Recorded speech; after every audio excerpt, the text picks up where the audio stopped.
Bismillahirrahmanirrahim. Welcome to lecture number 14 of MTH 426 Introduction to Meyer Theory. Dear students, आज के lecture में हम discuss करेंगे axiom of choice, Zermelo's postulate, Cartesian product, and then we show that axiom of choice and Zermelo's postulates are equivalent. In fact, last lecture में हमने ordinal numbers को discuss किया था, वेल ऑर्डर्ड सेट्स की properties discuss की थी। तो आज का लेक्चर शुरू करने से पहले हम एक नजर डालते हैं प्रीवियस लेक्चर पे। डियर स्टूडेंट्स, प्रीवियस लेक्चर में हमने ऑर्डिनल नंबर्स का टॉपिक डिस्कस किया था। Recall that ordinality of A set A से मुराद हमारी एक फैमिली ऑफ सेट थी बी सच दैट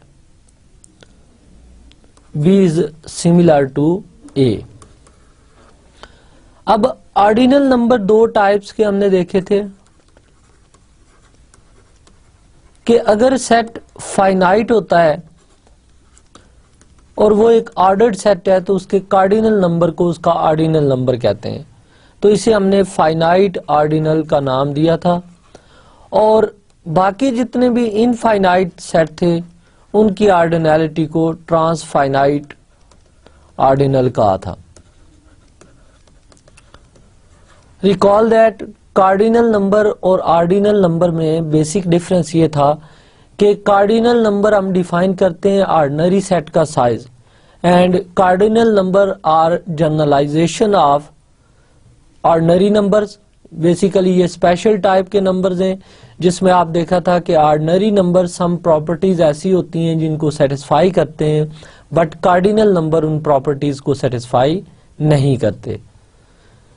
जैसे फॉर एग्जांपल आपने लॉ ऑफ कैंसलेशन देखा था कि कैंसलेशन लॉ ऑर्डिनरी नंबर्स में होल्ड करता है but cancellation law cardinal numbers में होल्ड नहीं करता। सेम केस में जब हमने ऑर्डिनल नंबर डिफाइन किए थे कि अगर ए एक ऑर्डर्ड सेट है, इस पे कोई भी ऑर्डर डिफाइन है तो इसका ऑर्डिनल बेसिकली इसका कार्डिनल नंबर होगा। Just with respect to order हम इसको ऑर्डिनल नंबर कह रहे हैं। तो एम्प्टी सेट की ऑर्डिनलिटी हमने कहा था 0 होती है। अगर ये singleton set 1 under natural order consider करें तो इसका ऑर्डिनल नंबर 1 हो जाएगा। इसी तरह अगर हम सेट 1 2 देखें तो इसका ऑर्डिनल नंबर भी हमारे पास 2 होगा एंड सो ऑन। कोई भी फाइनाइट सेट लें तो उसका ordinal number just size of the set के इक्वल होगा। इसके अलावा इनफाइनाइट सेट्स के जो ऑर्डिनल नंबर थे, इन पर्टिकुलर हमने सेट ऑफ नेचुरल नंबर को डिस्कस किया था कि सेट ऑफ नेचुरल नंबर की ऑर्डिनलिटी को हम ओमेगा से डिनोट करेंगे and omega is a transfinite ordinal. Dear students, ordinal number की जो प्रॉपर्टीज कुछ हमने डिस्कस की थी उसमें मेन प्रॉपर्टी ये थी कि ऑर्डिनल एडिशन। अब ऑर्डिनल एडिशन डिफाइन हमने इस तरह की थी कि let A and B be two well ordered sets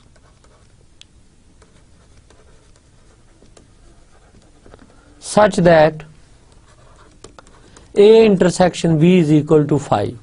That is, A and B are disjoint well ordered sets and let us suppose alpha is equal to ordinality of A and beta is equal to ordinality of B. Then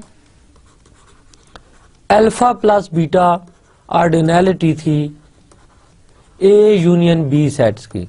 अब हमने कहा था कि ordered sets की जो union है उसको हम इस सिंबल से रिप्रेजेंट करेंगे। इसी तरह अगर हम अल्फा इंटू बीटा प्रोडक्ट देखें तो ये ऑर्डिनलिटी आती है हमारे पास Cartesian product A cross B और कार्टेशियन प्रोडक्ट में A and B may or may not disjoint. तो ये हमने प्रूव किया था कि अंडर लेक्सिकोग्राफिक ऑर्डर अगर ए और बी वेल ऑर्डर्ड हो तो ए क्रॉस बी भी वेल ऑर्डर्ड होता है।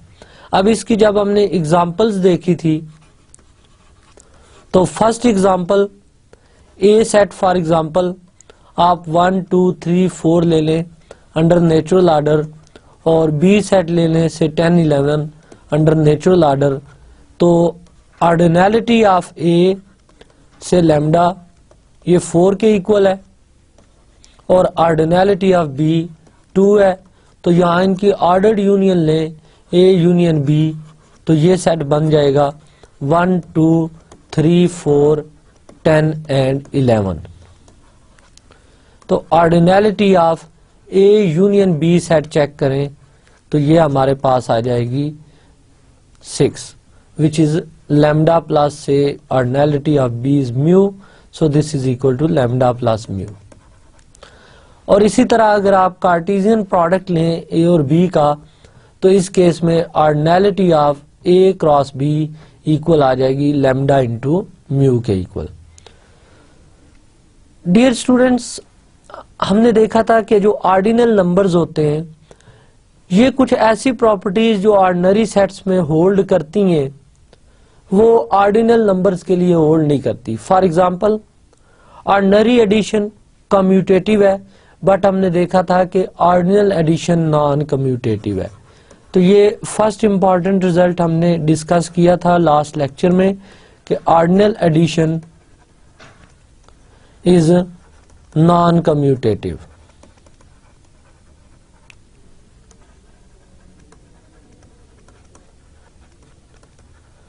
अब इसके प्रूफ के लिए जस्ट हमने ए सेट ले लिया था set of natural number under natural order और बी सेट में हमने n एलिमेंट्स ले लिए थे a1 a2 up to so on an।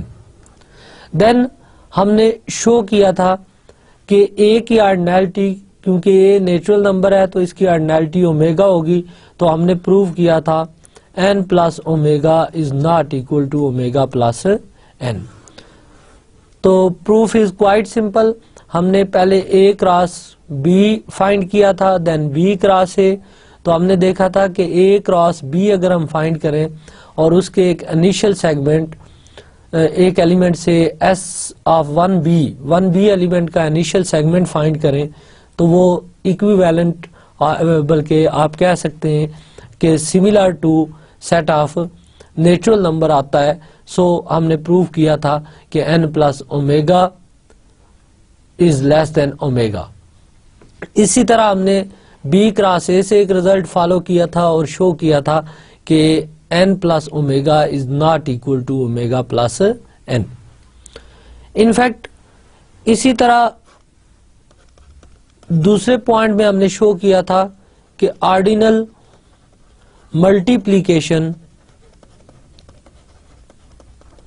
Is non commutative. तो इसके लिए भी आपको याद होगा कि मैंने एक ट्रांसफाइनाइट ऑर्डिनल लिया था सेट ऑफ नेचुरल नंबर की ऑर्डिनैलिटी ओमेगा ली थी और एक 2 पॉइंट सेट लिया था ए बी एंड देन हमने देखा था कि 2 omega is not equal to omega into 2। So ordinal multiplication is non commutative. इसी तरह लास्ट लेक्चर में हमने शो किया था कि under addition set of ordinal numbers में जो एडिटिव आइडेंटिटी है वो 0 होती है और अंडर मल्टीप्लिकेशन जो ऑर्डिनल सेट्स में आइडेंटिटी एलिमेंट है वो ऑर्डिनल 1 होता है। लास्टली हमने देखा था कि अगर हम S of lambda set of all ordinal number less than lambda लें तो इस सेट की अपनी ऑर्डिनैलिटी अगेन लैम्डा के इक्वल होती है। ये प्रूफ इसका स्केच आपको मैंने दिया था कंप्लीट प्रूफ का भी कि अगर से हम सबसे पहले lambda equal to ordinality of A set A लें and then S of A set of all initial segments of elements of A लें तो ए सेट सिमिलर होता है एस ऑफ ए के।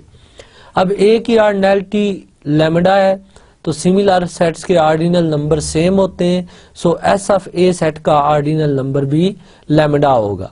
देन हमने शो कर दिया था कि S of A is similar to S of lambda, एक नेचुरल सी मैपिंग डिफाइन करके। तो इस केस में एस ऑफ लैम्डा और लैम्डा की ऑर्डिनैलिटी सेम हो जाएगी। डियर स्टूडेंट्स, आज के लेक्चर में सबसे पहले हम शो करेंगे कि ordinal multiplication although non commutative है विद रिस्पेक्ट टू एडिशन भी and with respect to multiplication भी, but ordinal multiplication is associative. तो इसका प्रूव हम देखते हैं। Let lambda is equal to ordinality of A, mu is equal to ordinality of B, and say eta is equal to ordinality of a set C. We claim lambda into mu eta is equal to lambda mu into eta. अगर हम ये target achieve कर लेते हैं तो clearly ये associative law है, तो ये प्रूव हो जाएगा कि ordinal multiplication is associative. Note that lambda into mu eta ये ऑर्डिनैलिटी है basically A cross B cross C set की, and lambda mu into eta this is ordinality of A cross B cross C की। अब हम जानते हैं कि to ordinal numbers equal होते हैं अगर उनके कोरस्पॉन्डिंग सेट सिमिलर होंगे। We want to prove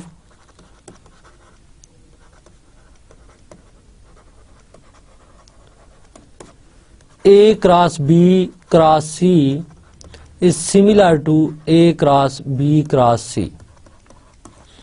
dear students, इनको सिमिलर प्रूव करने के लिए हम क्या करेंगे, एक मैपिंग डिफाइन करेंगे A cross B cross C to A cross B cross C पे, और शो करेंगे कि वो एक बाइजेक्टिव ऑर्डर प्रिजर्विंग मैपिंग है, that is a similarity mapping है।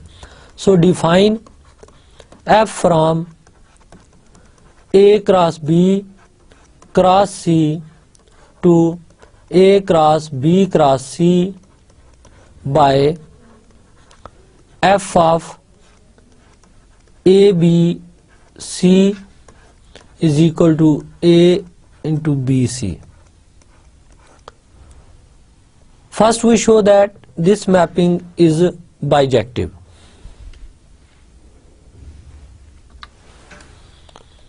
F is 1 1. Let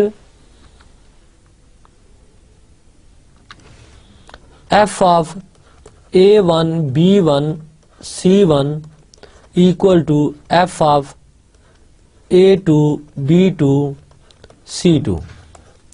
bye definition of function f, note करें कि f फंक्शन की डेफिनेशन है कि ये ऑर्डर्ड पेयर a b और c को मैप करता है पेयर a और b c पे। So this is equal to a1 into b1 c1, this is equal to a2 into b2 c2। And by definition of equality of pairs, this implies A1 is equal to A2 and B1 C1 is equal to B2 C2. Again, this implies B1 is equal to B2 and C1 is equal to C2. Now, A1 B1 C1, this pair is equal to A1 की value put करें A2, B1 equal है B2 के और C1 equal है C2 के। तो हमने images equal लिए, प्री इमेजेस इक्वल शो हो गए। This implies F is 1 1, F is onto. Clearly for each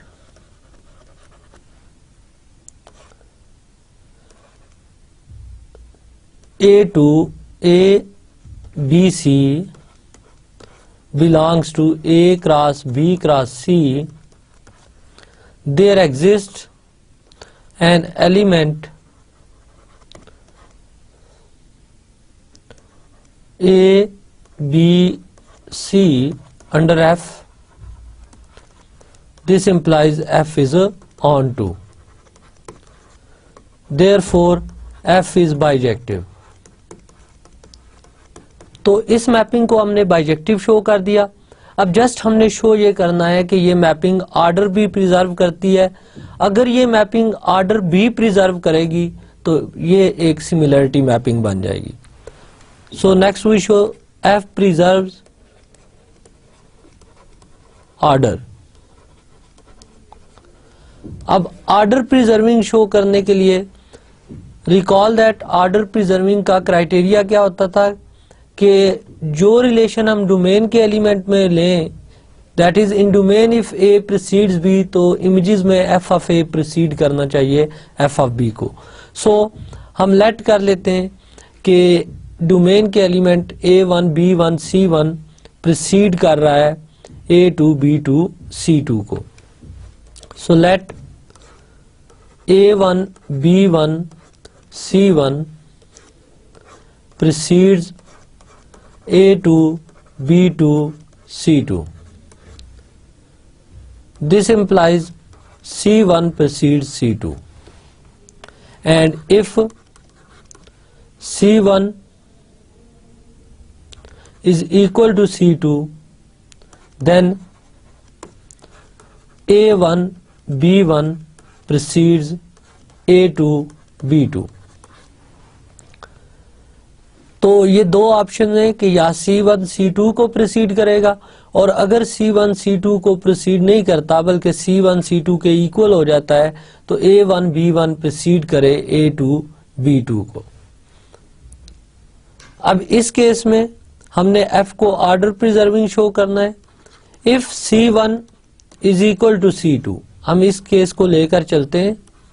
if C1 is equal to C2, then A1 B1 precedes A2 B2, and this again implies B1 precedes B2, and if B1 is equal to B2, then A1 precedes A2। Dear students, यहाँ से note करें कि हमारा target ये था कि हमने show ये करना है कि A1 into B1 C1 precedes A2 into B2 C2। तो नोट करें कि A1 प्रीसीड कर रहा है A2 को,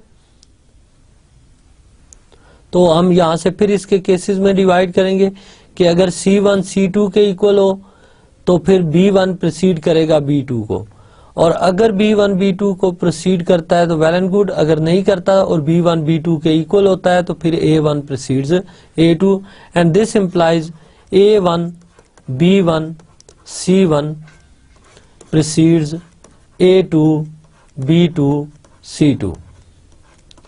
that is F of A1 B1 C1 proceeds F of A2 B2 C2। तो इसका मतलब है इस केस में F ऑर्डर प्रिजर्विंग है। इसी तरह आपने बाकी भी पॉसिबल केसेस देखने और ये देखना है कि इन केसेस में ये मैपिंग ऑर्डर प्रिजर्विंग है। सो F प्रिजर्व्स ऑर्डर। जब F ऑर्डर प्रिजर्विंग भी है तो इसका मतलब है F सिमिलरिटी मैपिंग है, और अगर F सिमिलरिटी मैपिंग है तो हमारा टारगेट अचीव हो जाता है। यहां तक तो बात होगी ऑर्डिनल नंबर्स पे। डियर स्टूडेंट, ऑर्डिनल नंबर्स का टॉपिक यहां कंप्लीट है। अब नेक्स्ट हम बात करने लगे चॉइस फंक्शंस पे कि चॉइस फंक्शन क्या है, एक्सियम ऑफ चॉइस क्या है, और जर्मिलोस पोस्टुलेट और एक्सियम ऑफ चॉइस में क्या रिलेशन है। यहाँ पे मैं एक चीज रिपीट कर दूं कि अभी तक सेट थ्योरी में हमने दो पोर्शन में स्टडी किया है। जहां तक हमने कार्डिनल नंबर्स का टॉपिक डिस्कस किया था वहां तक ऑर्डिनरी सेट थे, उन पे कोई ऑर्डर रिलेशन डिफाइन नहीं था। उसके बाद हमने ऑर्डर्ड सेट्स डिफाइन किए, पार्शली ऑर्डर्ड और टोटली ऑर्डर्ड सेट्स, और उन ऑर्डर्ड सेट्स के साथ हमने सेट्स की डिफरेंट प्रॉपर्टीज देखी। Minimal element, maximal element, first element, last element, then के अंडर सिमिलरिटी मैपिंग इन एलिमेंट्स का बिहेवियर क्या होता है, और उसके बाद हमने वेल ऑर्डर्ड सेट्स पे ऑर्डिनल नंबर्स डिफाइन किए और उनकी प्रॉपर्टी स्टडी की। अब इस टॉपिक में चॉइस फंक्शन में यहाँ पे सेट का ऑर्डर्ड सेट होना जरूरी नहीं है, ये किसी भी टाइप का एक सेट है, ऑर्डिनरी सेट है, और इस पे हम बात करेंगे इससे आगे एक्सियम ऑफ चॉइस और Zermelo's postulate. So first of all we discuss choice function. Let I belongs to I be a non-empty family of non-empty subsets of X. Then a function f from I belonging to I to X defined by f of AI is equal to AI belongs to AI for all I belonging to I. तो basically choice function किसी भी set X के subsets की एक non empty family पे defined होता है, और ये फंक्शन जिस भी सेट पे अप्लाई होगा उसी सेट का कोई एक element as a image choose कर लेगा। फॉर एग्जांपल जैसे ये हमारे पास कोई भी सेट X है और ये इसके सबसेट्स की एक कलेक्शन है, से A1, A2, A3 and so on, subsets की एक कलेक्शन है। तो अब ये f फंक्शन इस तरह होगा कि यहाँ पे भी हमारे पास एज ए कोडोमेन भी x है, तो f एक चॉइस फंक्शन होगा अगर ये A1 को A1 के किसी एलिमेंट पे मैप करे। फॉर एग्जांपल A1 को A1 पे मैप कर देता है और A1 एलिमेंट है A1 का, this is also in A1। Similarly A2 को A2 के किसी एलिमेंट पे मैप कर देता है एंड सो ऑन। तो इस केस में इस f फंक्शन को हम चॉइस फंक्शन कहते हैं। इस पे एक एग्जांपल देखते हैं। Let x is equal to 1 2 3 4 5 और इसकी एक फैमिली में बनाता हूं सबसेट्स की, से A1 is 1 2, A2 is 2 3 4, A3 is से 5 and A4 is 1 2 and 5। तो इस फैमिली को मैं लिख सकता हूं AI such that I belongs to I where I is equal to 1 2 3 4, total 4 sets हैं। अब फंक्शन हम इस तरह डिफाइन कर लेते हैं f from this family I to X by से f of A1 equal to हम 1 ले लेते हैं, f of A2 is equal to से 3 है, f of A3 equal to 5 है और f of A4 से ये इक्वल टू 2 है। तो आप नोट करें कि इस फंक्शन ने हर सेट में से किसी एक पॉइंट को एज ए इमेज चूज कर लिया है। सो इस टाइप के जो फंक्शंस होते हैं जिनका इमेज प्री इमेज सेट से ही होता है, इस टाइप के सेट फंक्शन को हम चॉइस फंक्शन कहते हैं। होपफुली चॉइस फंक्शन की ये एग्जांपल आपको क्लियर होगी। इस तरह आपने डिफरेंट सेट्स लेकर उन पे खुद से चॉइस फंक्शन डिफाइन करने हैं। अब नेक्स्ट कार्टेशियन प्रोडक्ट को हम रीडिफाइन करते हैं in terms of choice function. So let I belonging to I be a non-empty family of non-empty subsets of a set X. Then a function f from I belonging to I to X defined by f of AI is equal to AI for all A belonging to I. Cartesian product को मैं define करता हूं, late I belonging to I be a non-empty family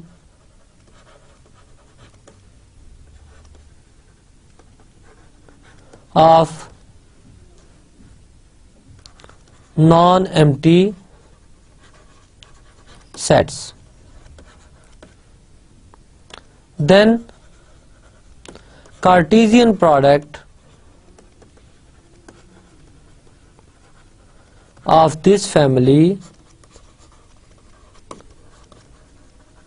is denoted by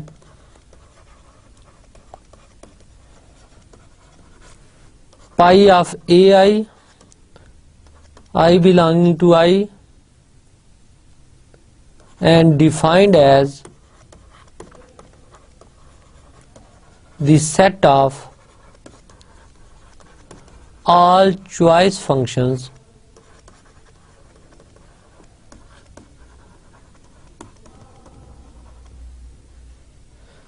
तो basically हमने ए आई एक non empty family of non empty subsets of A set X ले लिए।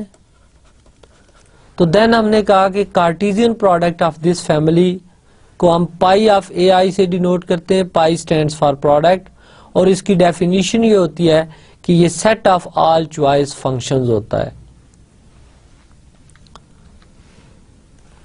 In fact अब एक्सियम ऑफ चॉइस क्या है?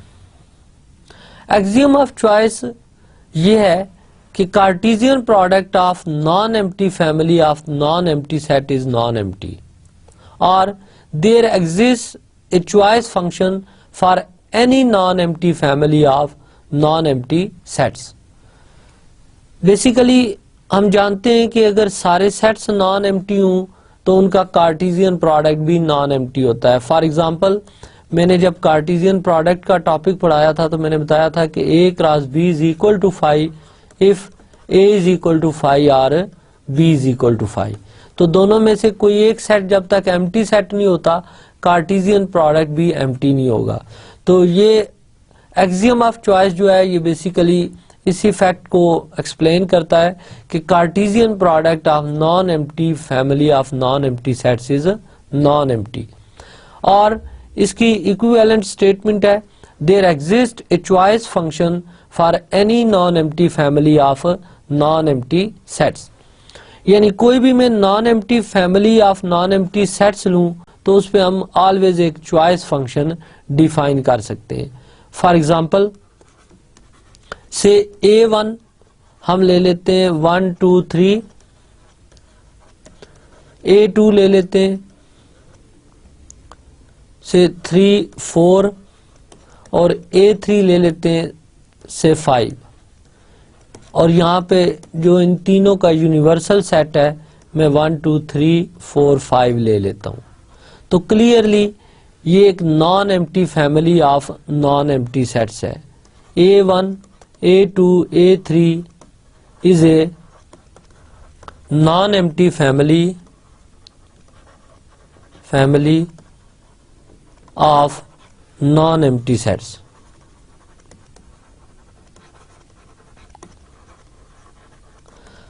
अब एक्सियम ऑफ चॉइस ये क्लेम कर रहा है कि जब भी हमारे पास non empty family of non empty sets हो हम उस पे चॉइस फंक्शन डिफाइन कर सकते हैं।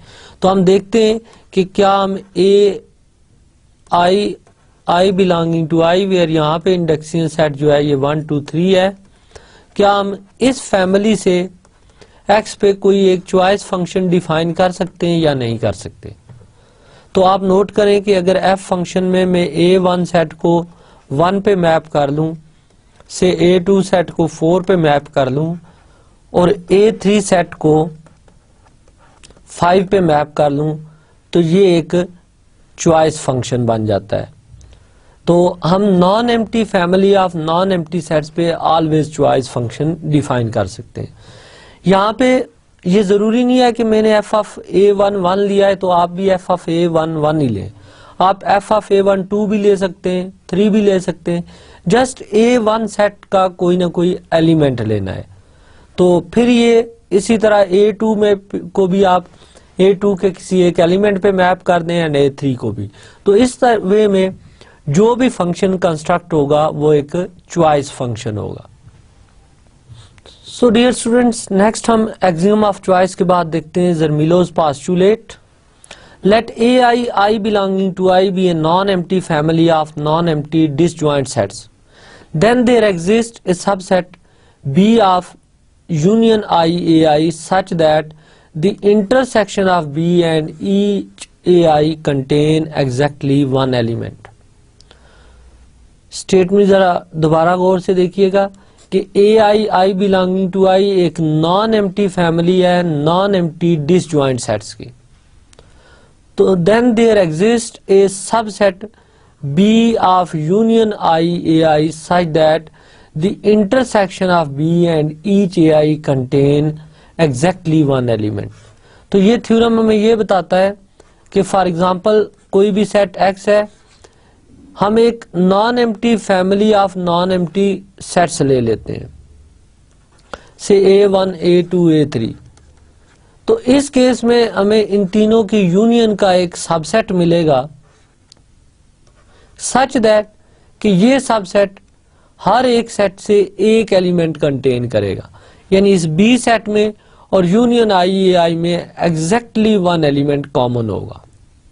फॉर एग्जांपल जैसे ए से वन सेट लेता हूं मैं से 1 2 3, और ये जरूरी भी नहीं है कि ये आप सारे सेट ए की पर्टिकुलर सेट के सब सेट लें। फॉर एग्जांपल A2 के एलिमेंट में ए बी ले लेता हूं और A3 के मैं एलिमेंट ले लेता हूं 4 5। तो clearly A1 union A2 union A3 ये इक्वल हो जाएगा 1 2 3, क्योंकि ये ऑर्डर्ड सेट्स नहीं है सो मैं इस यूनियन को इस तरह लिख देता हूं। अब अगर एक सेट में बी डिफाइन कर लूं से 1 A और 4, clearly B is subset of union A I varies from 1 to 3। तो बी यूनियन का सबसेट भी है।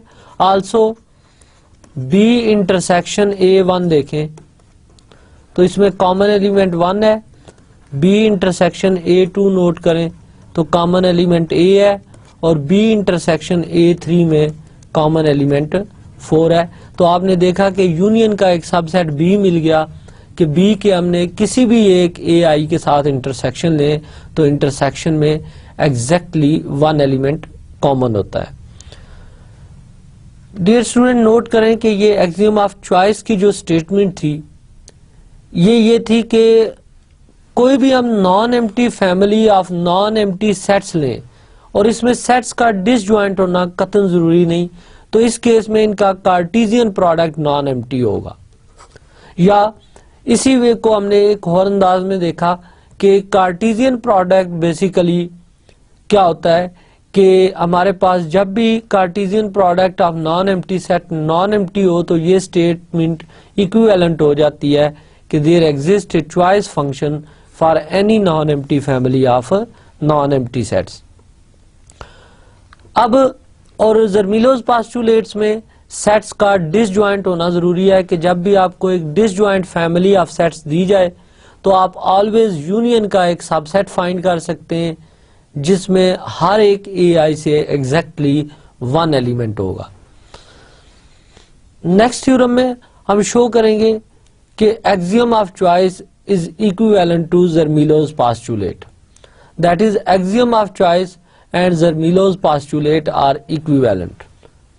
तो इसको प्रूफ देखते हैं। Dear student first of all मैं लेट करूंगा कि एक्सियम ऑफ चॉइस ट्रू है और प्रूव करूंगा कि जर्मीलोज पोस्टुलेट भी ट्रू है, एंड कन्वर्सली जर्मीलोज पोस्टुलेट को ट्रू लेकर एक्सियम ऑफ चॉइस को भी ट्रू प्रूव करूंगा। So suppose axiom of choice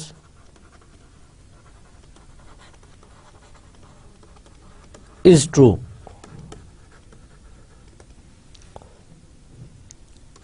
To prove Zermelo's postulate is also true.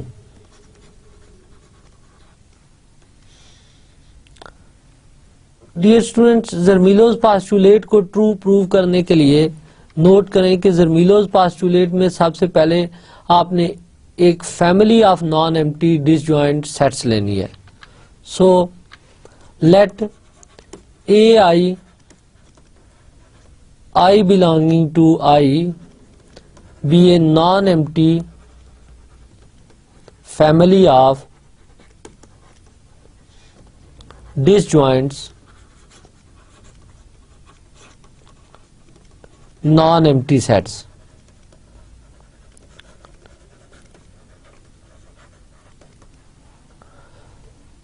अब हमने शो ये करना है कि यूनियन का एक सबसेट मिलेगा जो एग्जैक्टली वन एलिमेंट लेगा ईच क्लास से।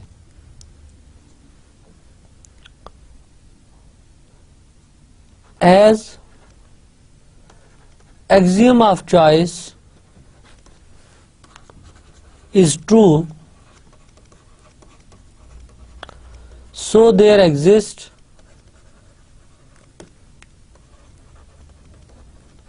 a choice function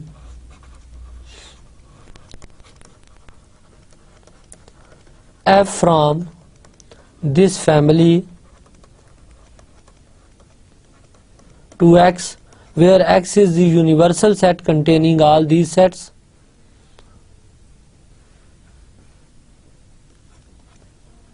Okay, let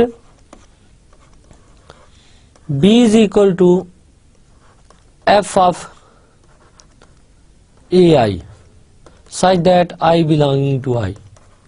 तो नोट करें कि B सेट बेसिकली मैंने किस टाइप का सेट बनाया है, क्योंकि f एक चॉइस फंक्शन है, सो f ऑफ A1 कोई एलिमेंट A1 आएगा जो A1 का ही एलिमेंट होगा। f of A2 again A2 set का कोई ना कोई एलिमेंट होगा, and so on.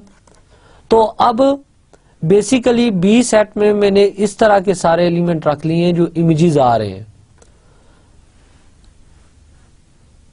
No B intersection AI।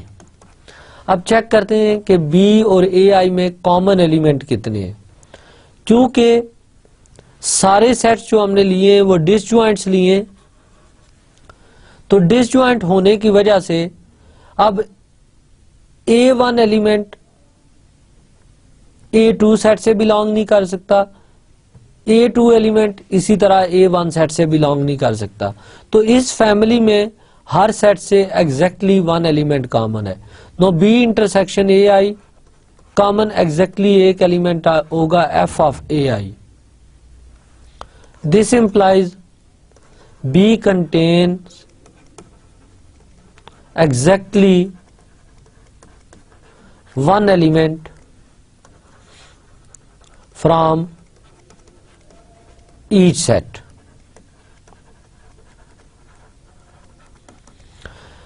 यहां तक इस प्रूफ को हम रिविजिट करते हैं।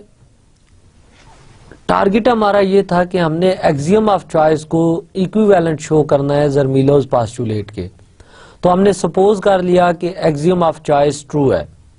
अब अगर एक्सियम ऑफ चॉइस ट्रू है तो एक्सियम ऑफ चॉइस की स्टेटमेंट तो ये है कि हमारे पास हर non empty family of non empty sets पे एक चॉइस फंक्शन एग्जिस्ट करता है। तो ये स्टेटमेंट हमें गिवन है।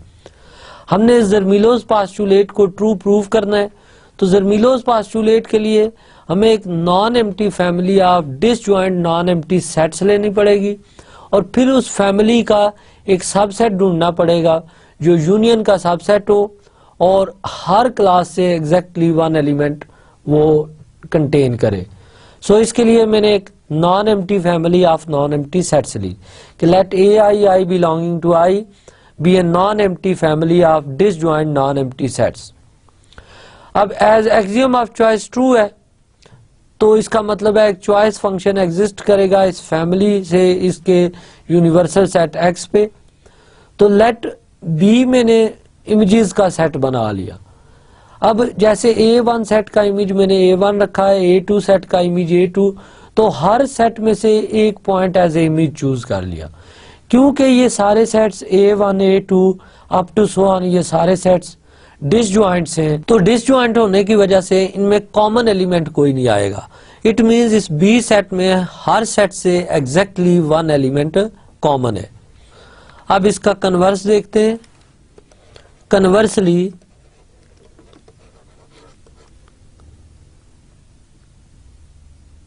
Suppose Zermelo's postulate is true. To prove axiom of choice is true.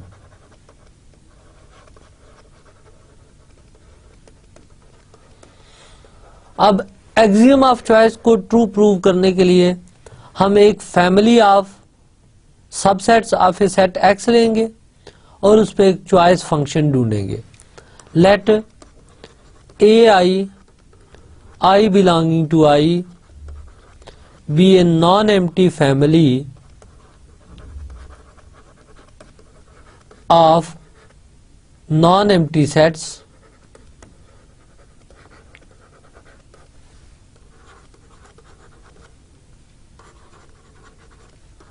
Of A set X. अब नोट करें कि ये जस्ट हमने non empty family of non empty set ली है, इनका डिसजॉइंट होना जरूरी नहीं है. अब क्योंकि हमने शो ये करना है कि अगर जर्मिलोस पास्टुलेट को ट्रू ले तो एक्सियम ऑफ चॉइस भी ट्रू होता है, तो हम करेंगे ये कि इस पे जर्मिलोस पास्टुलेट यूज करेंगे. बट जर्मिलोस पास्टुलेट के लिए तो सेट का डिसजॉइंट होना जरूरी है. सो हम ये करते हैं कि इस फैमिली से एक disjoint family of set construct करते हैं. So put A I asterisk is equal to AI Cartesian product with AI. Then the family AI steric I belonging to I is disjoint. ये क्यों disjoint होगी इसको देखते हैं. For this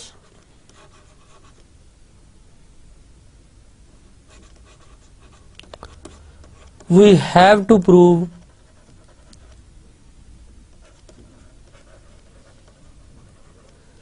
AI steric intersection AJ steric equal to phi for I is not equal to J.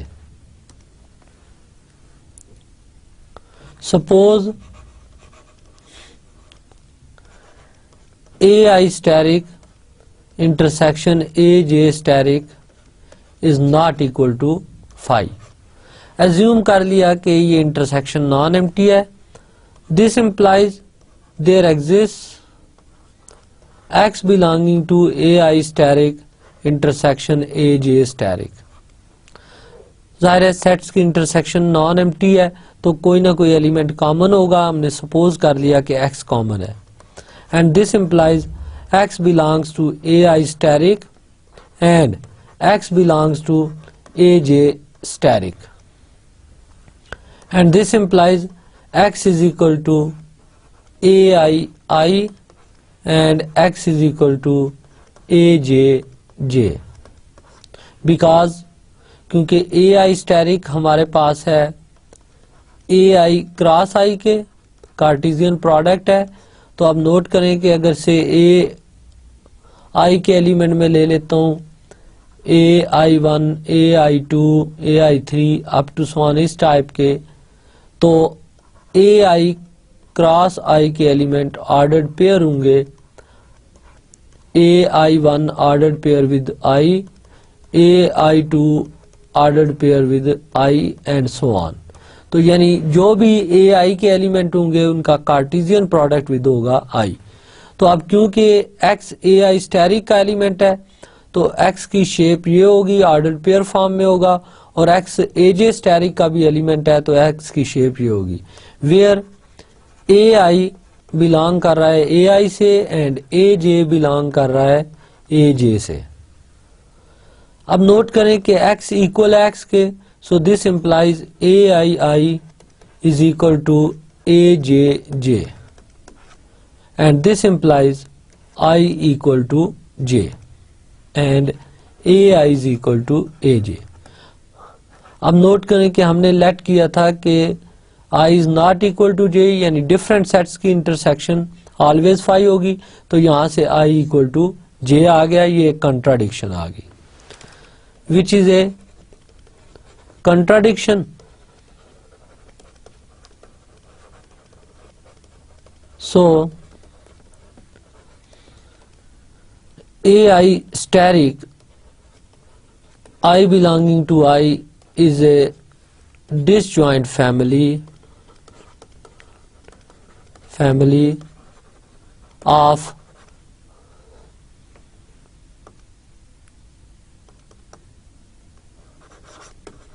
non-empty sets.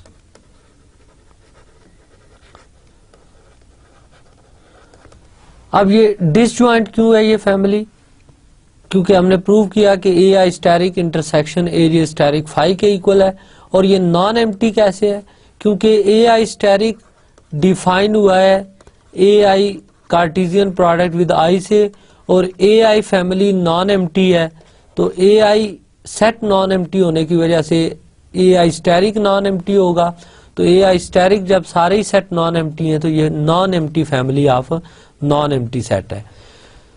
तो यहां तक converse को रिविजिट करते हैं।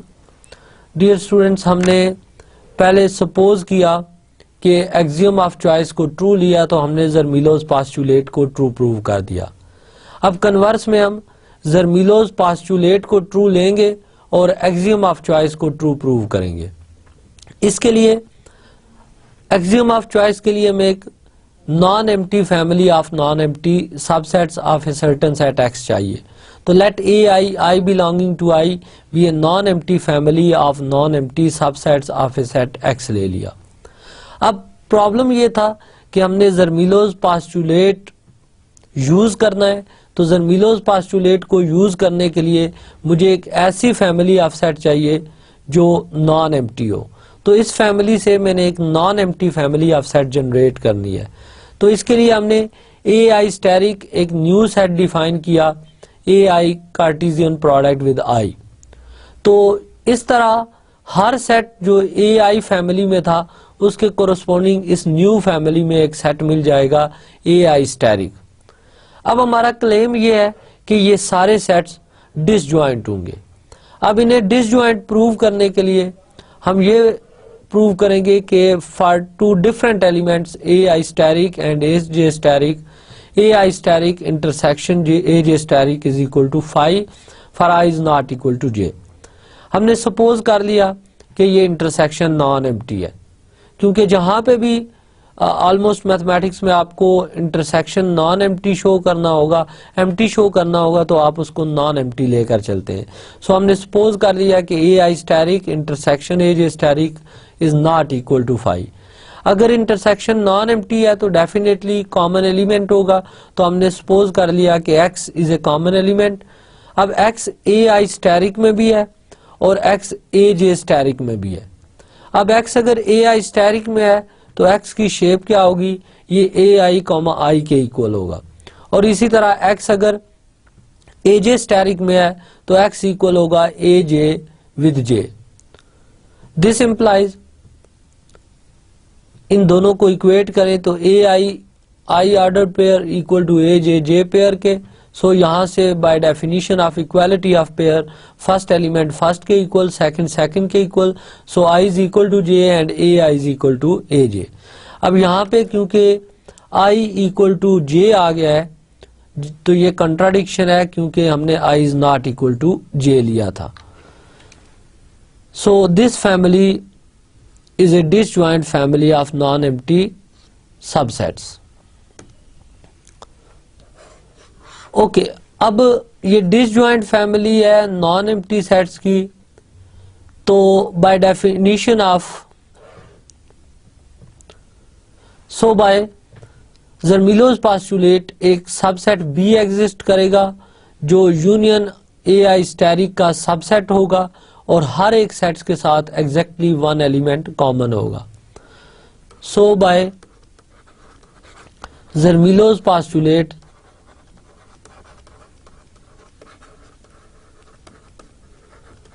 There exist a subset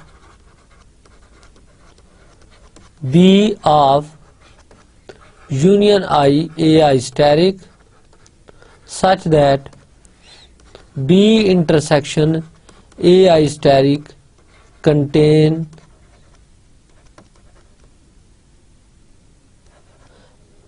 exactly one element.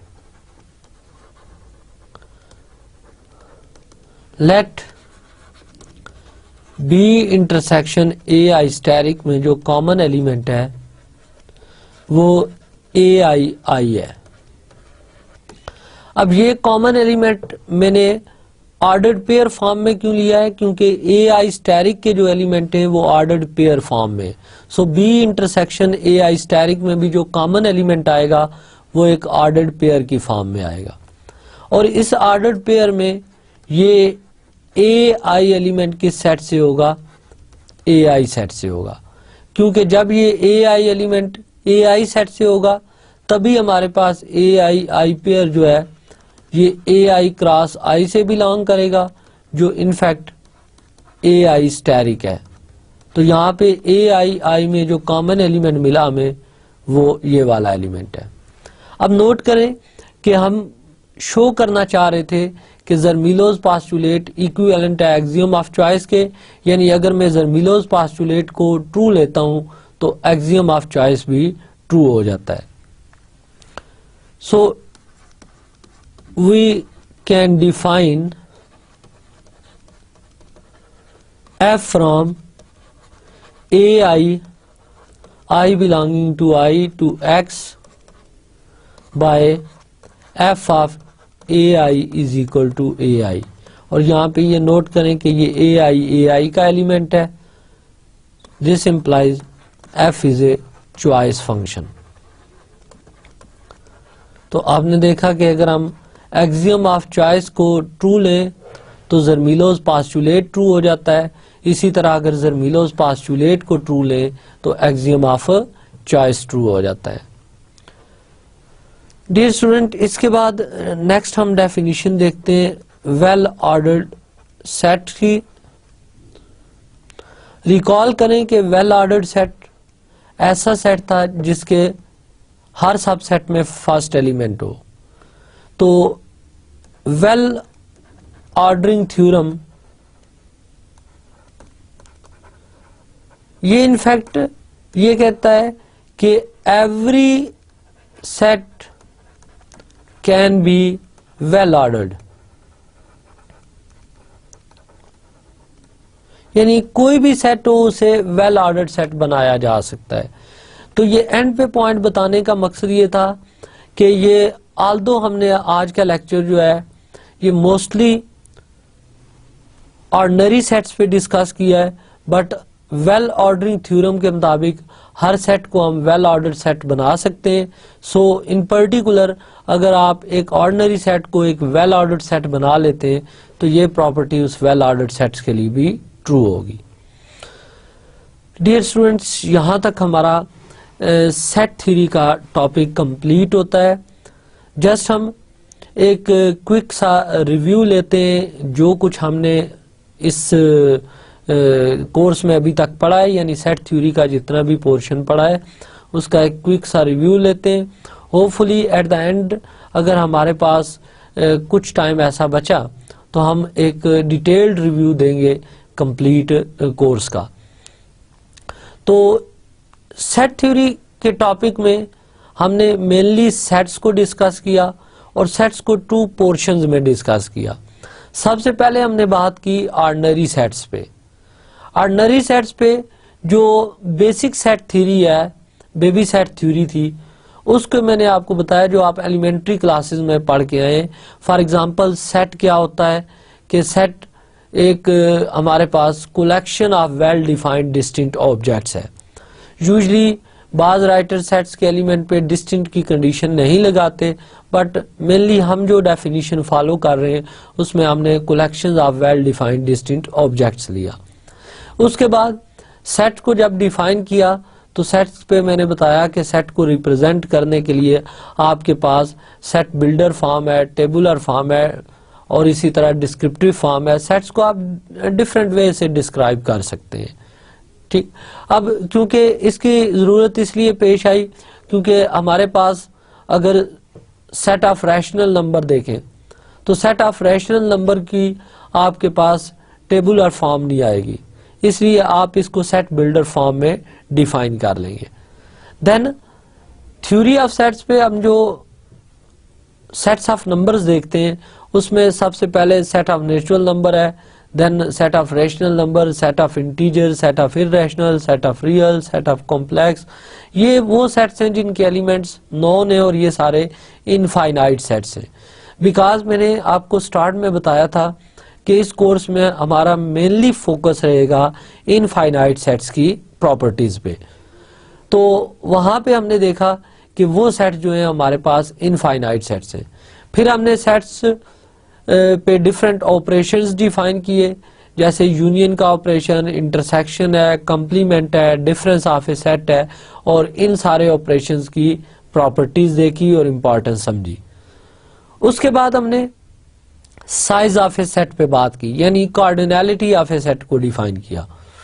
Cardinality of set से related आपने देखा कि फाइनाइट सेट के कार्डिनल नंबर सेम हो सकते हैं अगर वो दोनों इक्विवेलेंट हो, यानी उनके दरमियान 1-to-1 कोरेस्पोंडेंस हो। देन हमने उन कार्डिनल नंबर्स की प्रॉपर्टीज डिस्कस की। उसके बाद हमने ऑर्डिनल नंबर्स डिफाइन किए जो सिमिलरिटी मैपिंग से रिलेटेड थे और उनकी प्रॉपर्टीज डिस्कस की।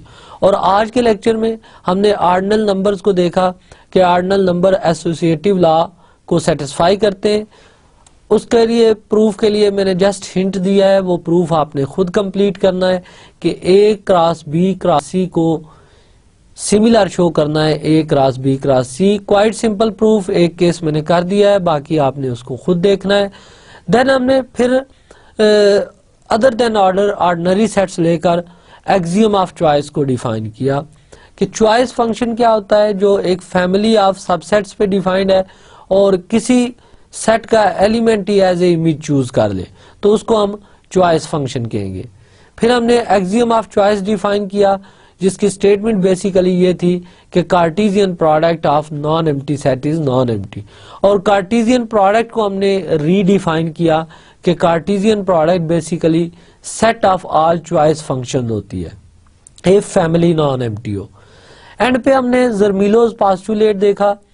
पोस्टुलेट की कंस्ट्रक्शन क्वाइट सिंपल थी कि जब भी हमारे पास एक disjoint family of non empty sets हों तो हमें यूनियन का एक सबसेट मिलता है जो हर क्लास से एग्जैक्टली 1 एलिमेंट कंटेन करता है।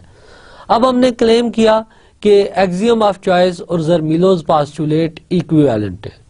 तो एक्सियम ऑफ चॉइस को जर्मीलोस पोस्टुलेट के इक्विवेलेंट शो करने के लिए सबसे पहले हमने एक्सियम ऑफ चॉइस को एज्यूम किया ट्रू है, और हमने देखा कि जर्मीलोस पोस्टुलेट भी ट्रू होता है। कन्वर्स में जर्मीलोस पोस्टुलेट को ट्रू मान लिया और शो करना था कि एक्सियम ऑफ चॉइस ट्रू है। उसके लिए जो मेजर हर्डल थी कि एक्सियम ऑफ चॉइस की डेफिनेशन में सेट्स का नॉन एम्प्टी होना तो जरूरी है बट डिसजॉइंट होना जरूरी नहीं है, जबकि जर्मीलोस पोस्टुलेट यूज करने के लिए सेट्स का डिसजॉइंट होना जरूरी है। तो हमने उस फैमिली से एक डिसजॉइंट फैमिली जनरेट की एंड देन उस पे जर्मीलोस पोस्टुलेट अप्लाई कर दिया।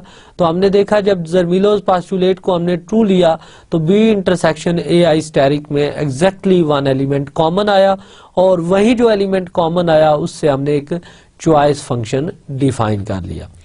तो ये हमारे आज का लेक्चर का रिव्यू था और इनफैक्ट सेट थ्योरी का एक शॉर्ट रिव्यू था।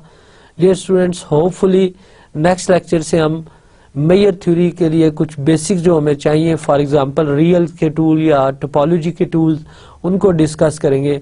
एंड देन मेयर क्या है और किसी सेट की मेयर कैसे फाइंड की जाती है, रिमेनिंग लेक्चर्स में हम इस पे बात करेंगे। टिल देन अपना ख्याल रखिएगा। अल्लाह हाफिज।